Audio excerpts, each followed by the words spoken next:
The documentary, The Secrets of the Tribe, details the work of ethnographers who studied the Yanomami people in Brazil. At the time of the research, the Yanomami people were amongst the last uncontacted tribe in the world.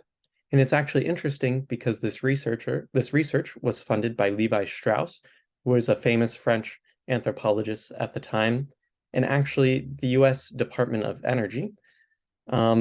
And there was some work which, analyzed positivism, where the researchers essentially went in and asked cause and effect answers, simply to the effect of, were the Yanomami people, why did they go to war?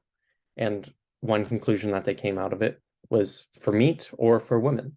And so that was sort of the positivist approach, but it really was about ethnographical approach to research, in which these anthropologists submerged themselves within the culture of the Yanomami people to better understand them.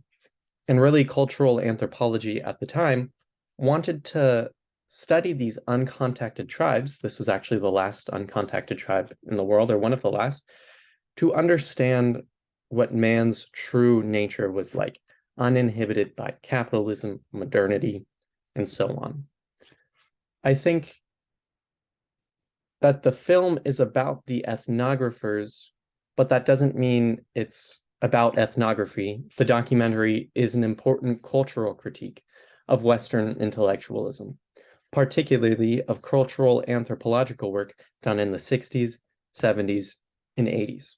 In this way, the documentary did not necessarily report on the secrets of the Yanomami, but rather the misgivings of the researchers who disrupted their way of life.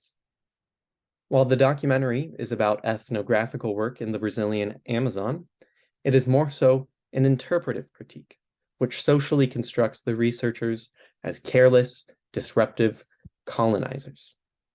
The documentary juxtaposes the anthropologist's supposed love for the Yanomami people, which should be their reason for going to the Amazon in the first place, with the internal feuds of the practice, for instance, between Chagnon and that other researcher who really didn't like each other, and the ways in which the researchers harmed and killed the people, for instance, pedophilia, or exposing them unnecessarily to the measles.